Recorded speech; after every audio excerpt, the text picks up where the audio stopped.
Olá, queridos, graça e paz. Estamos aqui hoje para mais um devocional, cujo tema do dia é Quando os conflitos revelam o coração.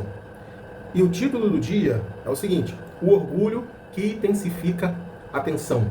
E o nosso texto base encontra-se em Provérbios capítulo 13, versículo 10, que diz assim: Da soberba só provém a contenda, mas com os que se aconselham se acha sabedoria. Interessante ao discorrer a leitura nesse devocional, existiram três coisas que me chamaram a atenção. Que todo conflito, ele não é o problema, e sim ele vai revelar o problema. Se a nossa vida fosse uma vida apenas de tranquilidade, como que a gente conseguiria enxergar aquilo que a gente precisa melhorar? Você entende que, exemplo, quando você tem um conflito, logo surge uma oportunidade de você enxergar a oportunidade de mudança? Vamos dar um exemplo aqui. Eu acho que todo mundo que dirige, já teve problemas no trânsito, com alguém que fez alguma barbeiragem, não é isso? E se a gente percebe que nesse momento a gente explode, a gente não tem um domínio, a gente, vamos dizer assim, sai da graça, é como se Deus estivesse mostrando pra gente que a gente precisa melhorar. Precisamos de um fruto chamado domínio próprio.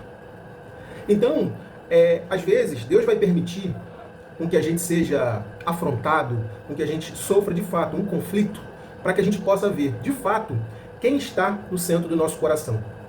É porque é através dos conflitos que a gente vai conseguir enxergar se temos soberba em nosso coração, se somos orgulhosos, se em todo tempo a gente quer se autoproteger, ou quanto, na verdade, a gente deve sempre pensar no seguinte: poxa, o que de fato eu queria discutindo dessa forma, o que de fato eu queria mostrar, eu queria ser no meio desse conflito. Porque existem conflitos, irmãos, que a gente, às vezes, não quer dar o braço a torcer, mas a realidade é que nem sempre o jogo vai estar entre o certo e o errado. Mas sim, a gente deve pensar o seguinte: o conflito serve para amadurecer a nossa vida. Então, lembra, me veio um texto agora aqui, lembra de quando Jacó, ele teve um encontro com um anjo em Peniel? Ele teve um conflito. Quando o anjo pergunta para ele, qual é o seu nome?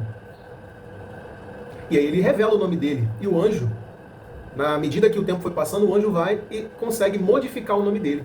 Ou seja, dá uma nova identidade. Os conflitos servem para nos moldar e nos dar uma nova identidade. Pense nisso. Porque se a gente parar para ver, Deus vai permitir, irmãos, que a gente seja afrontado, vai permitir que a gente seja insultado. A própria Bíblia diz.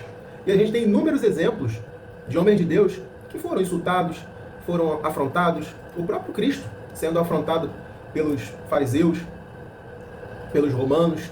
O próprio apóstolo Paulo também sofrendo diversos conflitos de perseguição. Mas aí, se a gente parar para analisar, qual foi a postura deles? Uma postura sempre voltada para aquilo que Deus quer de nós.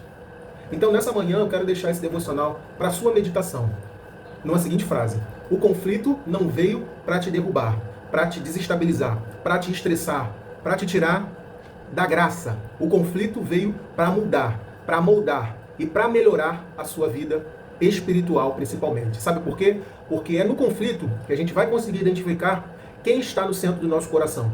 Se somos nós mesmos, se é o nosso orgulho, se é a nossa soberba, ou a gente vai dar vazão à própria palavra de Deus, que nós devemos ter domínio próprio, nós devemos ser pacientes, nós devemos ter temperança, longanimidade, e com isso a gente vai aprendendo a viver uma vida cristã, e não somente uma vida cristã, mas uma vida segundo a vontade de Deus. Deus abençoe seu dia, Deus abençoe sua casa e tenha um excelente final de semana. Graça e paz.